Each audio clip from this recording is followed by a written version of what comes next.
गदा से दुर्योधन की जंघा टूट चुकी थी, मूर्छित पड़ा हुआ है युद्ध भूमि में। उसी समय अश्वत्थामा आया। अश्वत्थामा ने आकर के दुर्योधन से कहा, देखो मैंने तुमसे पहले ही कहा था कि मुझको अपनी सेना का सेनापति बना दो। अगर तुमने मुझको अपनी सेना का सेनापति बना दिया होता तो आज तुमको ये दिन नहीं देखना पड़ता। आज जैसे ही कहा, दुर्योधन बोला, अभी क्या बिगड़ गया?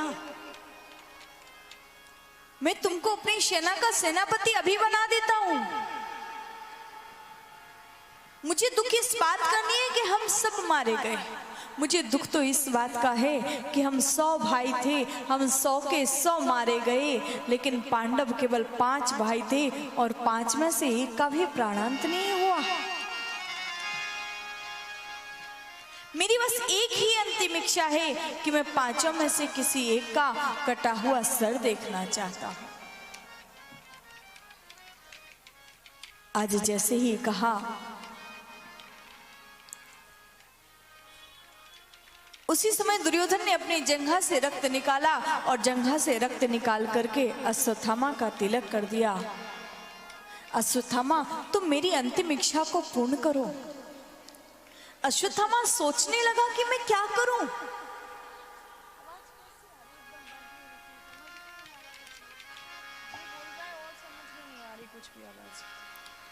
बोली वाले कृष्ण लाल की, बोलिए श्याम सरकार की, जय जय श्री राधे, जय जय श्री राधे।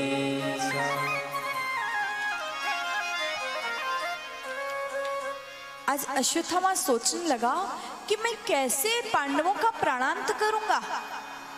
एक वृक्ष के नीचे लेटा हुआ था, अर्धरात्रि का समय था। अर्धरात्रि में सोच रहा था कि क्या करूं। उसी समय क्या देखा कि एक वृक्ष के ऊपर कुछ कौवा बैठे हुए थे और सो रहे थे आराम से। उसी समय एक उल्लू आया और उल्लू ने आकर के इन पर वार किया और सबका प्राणांत कर दिया। इसी काककुलुक नीति का प्रयोग अश्वत्थामा ने किया और जब अश्वत्थामा ने इस नीति का प्रयोग किया, कहते हैं अर्धरात्रि के समय चल दिया पांडवों के शिविर में। लेकिन कहा जाता है कि जिसका रक्षक स्वयं वो गोविंद हो, जिसका रक्षक स्वयं वो भगवान हो, उसका कैसे कोई बालबांका कर सकता है।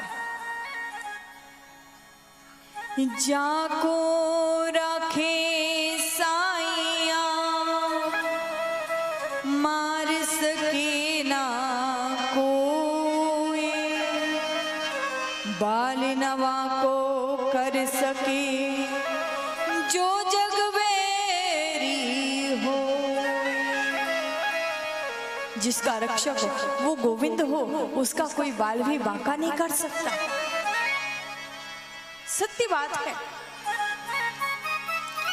आज अश्वत्थामा गया, पांडवों के शिविर में प्रवेश किया, लेकिन कहते हैं ना, भगवान जिसकी रक्षा करने वाले हो, उसका कैसे कोई बाल बांका कर सकता है। भगवान अर्धरात्रि में 5 पांडवों को वहां से लेकर के चले गए। भगवान ने कहा तो विजय की रात्रि है, चलो उत्सव मनाते हैं। 5 पांडवों की सुनी सैया को देख करके 5 पांडव पुत्र आए और आकर के उस आसन पर लेट गए, उस सिंहासन पर आकर के लेट गए। अर्धरात्रि को अश्वत्थामा आया, देखा जैसे शिविर में गया, 5 पुत्र लेटे हुए थे जो देखने में बिल्कुल पांडवों के जैसे दिखते थे। इसने क्या किया, म्यार से तलवार को निकाला और तलवार को निकाल करके एक प्रहार किया और देखते ही देखते 5 के सर धड़ से अलग कर दिए। इसको लगा कि मैंने पांडवों का प्राणांत कर दिया। सरों को रखा, एक थैले में लेकर के चल दिया दुर्योधन के पास में। जैसे ही दुर्योधन के पास में पहुंचा, दुर्योधन से कहा, देखो मैंने तुम्हारी अंतिम इच्छा को पूर्ण कर दिया। तुमने एक की बात करी थी, मैंने पांचों के सर धड़ से अलग कर दिए, मैंने पांचों का प्राणांत कर दिया। आज जैसे ही कहा, दुर्योधन आए। दुर्योधन ने आकर के अश्वत्थामा से कहा, अश्वत्थामा, पांडवों में सबसे बलवान है भीम, एक काम करो, भीम का सर निकाल करके मुझे दो। जो भीम का पुत्र था, देखने में बिल्कुल भीम के जैसे लगता था, उसका सर निकाला और सर निकाल करके दुर्योधन के हाथ में दे दिया। और जैसे ही दुर्योधन के हाथ में सर दिया, जैसे रसगुल्ला हाथ में आते ही पिचक जाता है, वैसे उसका सर भी पिचक गया। दुर्योधन की आंखों से आंसू गिरने लगे। अरे अश्वत्थामा, तूने क्या कर दिया? तूने तो मेरे वंश में कोई पानी देने वाला भी नहीं छोड़ा, तूने तो मेरे वंश को ही नष्ट कर दिया। अरे इन बच्चों से मेरी क्या दुश्मनी थी? दुश्मनी तो मेरी पांडवों से थी, तूने इन बच्चों का प्राणांत क्यों कर दिया?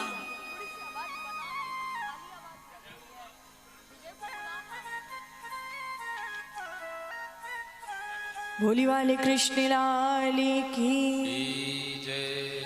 बोले, इन बच्चों से मेरी क्या दुश्मनी थी? दुश्मनी तो मेरी पांडवों से थी ना, शत्रुता तो मेरी पांडवों से थी, तुमने इन बच्चों का प्राणांत क्यों कर दिया?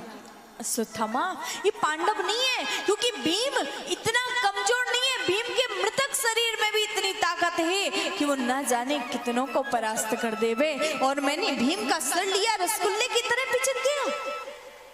ऐसा कैसे हो सकता है? दुर्योधन को एक श्राप लगा हुआ था, जिस समय इसके पास में सुख और दुख एक साथ में आएंगे, उस समय इसका प्राणांत हो जाएगा।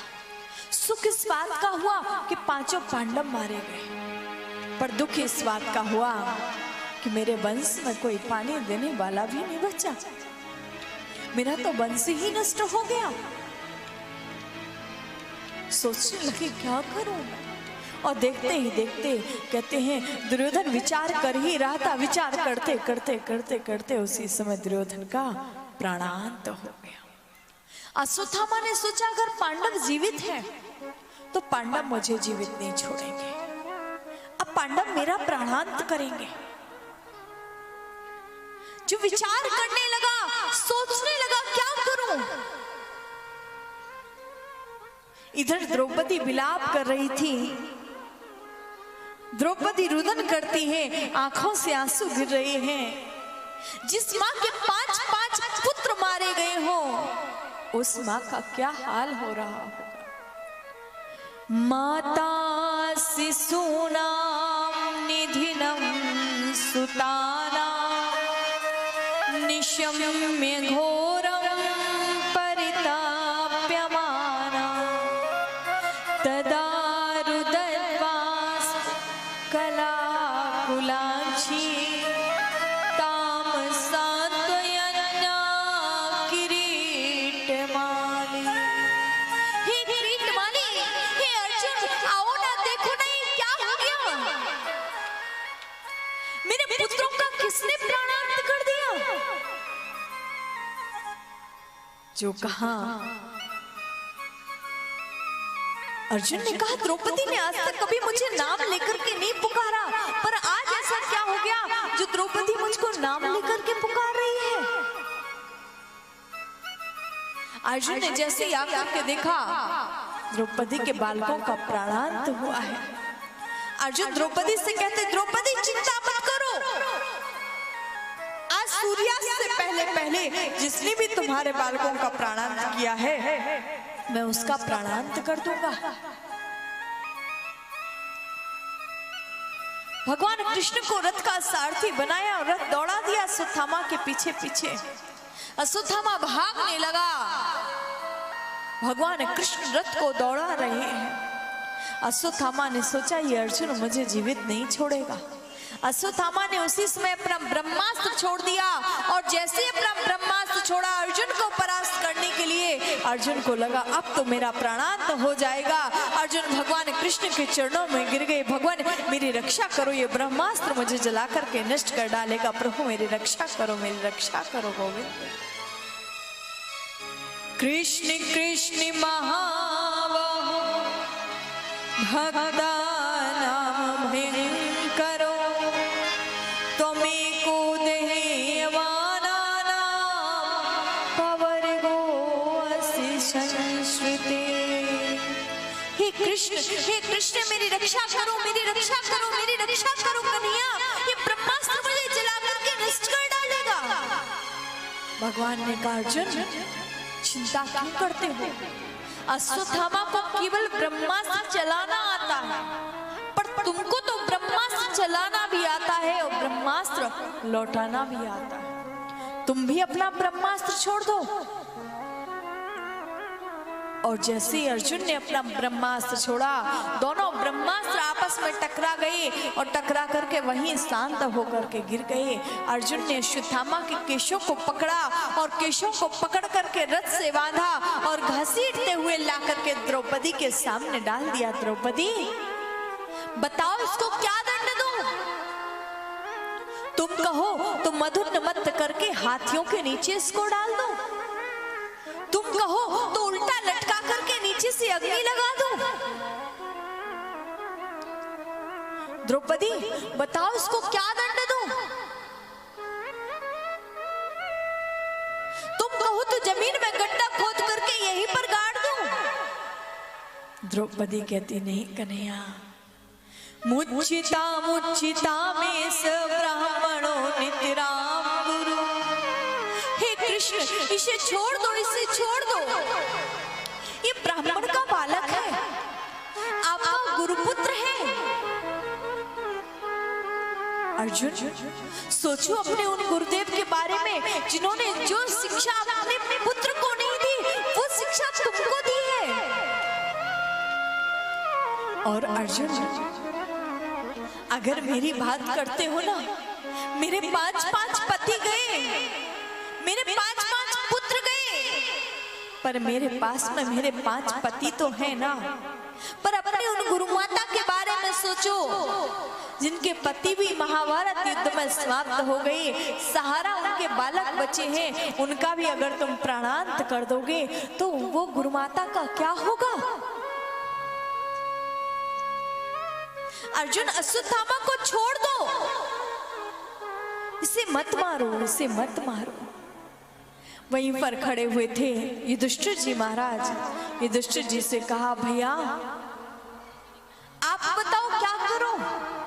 युधिष्ठिर जी ने कहा अर्जुन जैसा शास्त्र कहते हैं वैसा करो, जैसा धर्म कहते हैं वैसा करो, क्योंकि युधिष्ठिर जी महाराज साक्षात धर्मराज हैं।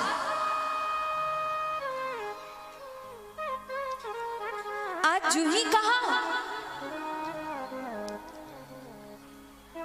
युधिष्ठिर जी से बड़ा धर्म का क्या था? कोई नहीं हो सकता। जिनके अंत समय तक धर्म ने इनका साथ नहीं छोड़ा, इन्होंने धर्म को नहीं छोड़ा और धर्म ने इनको भी नहीं छोड़ा है। जैसे ही कहा वहीं पर देखा भीम दादा खड़े हुए थे। भीम दादा से कहा भीम दादा आप बताओ क्या करो? इसका प्राणांत कर दूं? भीम दादा बोले अर्जुन अगर तुमने इसका प्राणांत नहीं किया तो फिर अभी मैं इसका प्राणांत कर दूंगा। नकुल सहदेव बोले बड़े भैया ठीक ही कहते हैं भैया इसका प्राणांत कर दो। आज जैसे ही कहा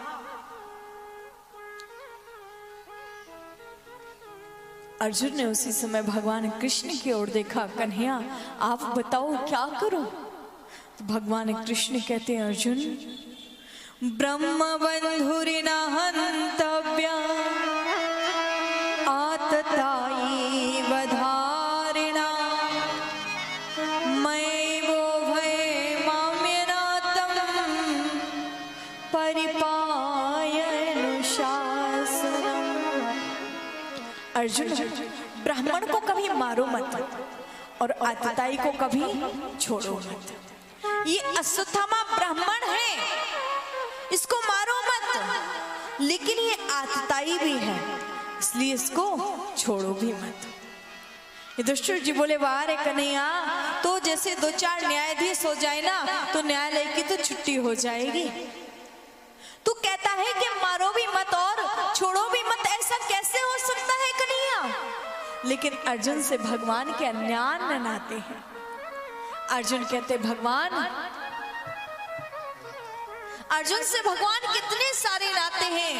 अर्जुन भगवान के सखा भी है, अर्जुन भगवान के मित्र हैं, अर्जुन भगवान के जीजा भी हैं और अर्जुन भगवान के शिष्य भी हैं।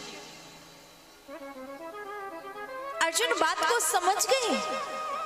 कहते हैं किसी प्रतिष्ठावान व्यक्ति का यदि अपमान हो जाता है तो उसका अपमान ही उसकी मृत्यु के समान होता है।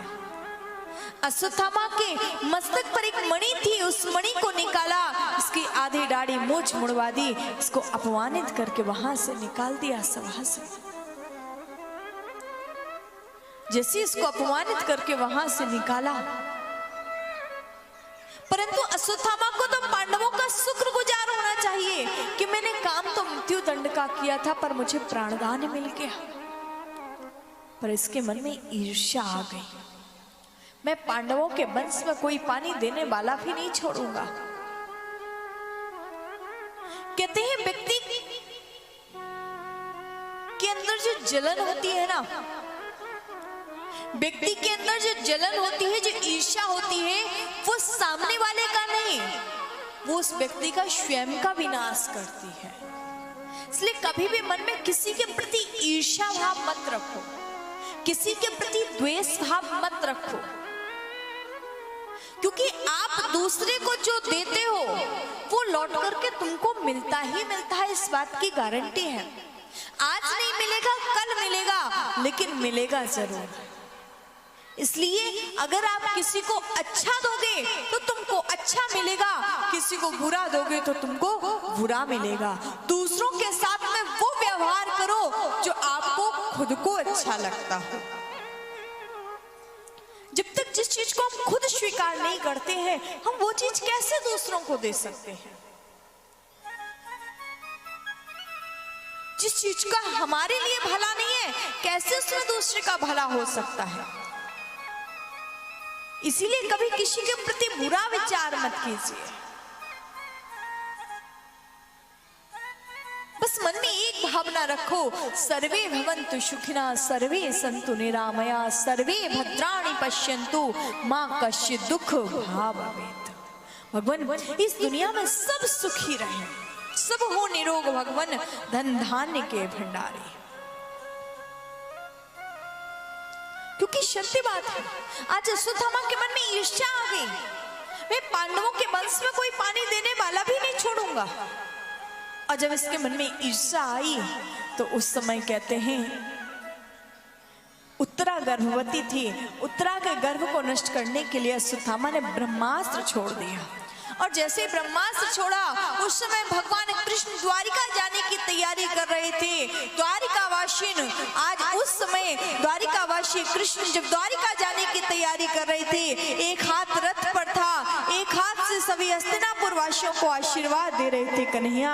और जब हस्तिनापुर वासियों को आशीर्वाद दे रहे थे उस समय देखा तो सामने से उत्तरा दौड़ती दौड़ती दौड़ती दौड़ती आ गई और भगवान कृष्ण के चरणों में गिर गई। कन्हैया पाहि पाहि महायोगी देव देवी जगत्पते, नान्यं त्वद्भयं पश्ये यत्र मृत्यु परस्परम्।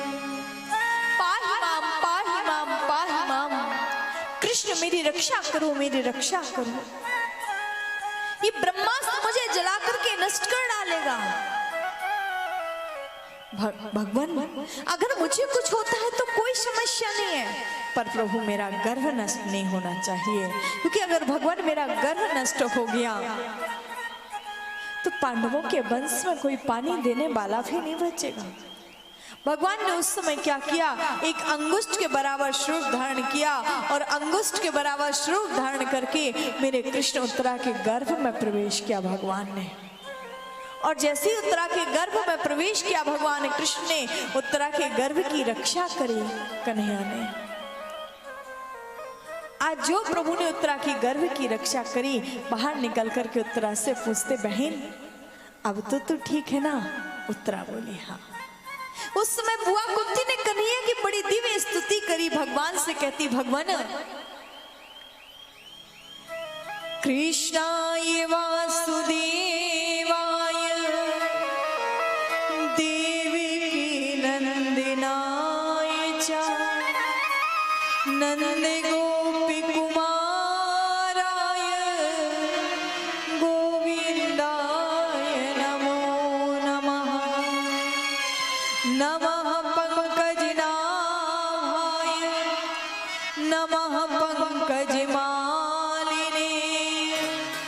नमः पंकजनेत्राय नमस्ते पंकजांघ्रे। नमः श्री पुरुषं त्वाद्यं ईश्वरं प्रकृते परम् अलक्ष्यं सर्वभूत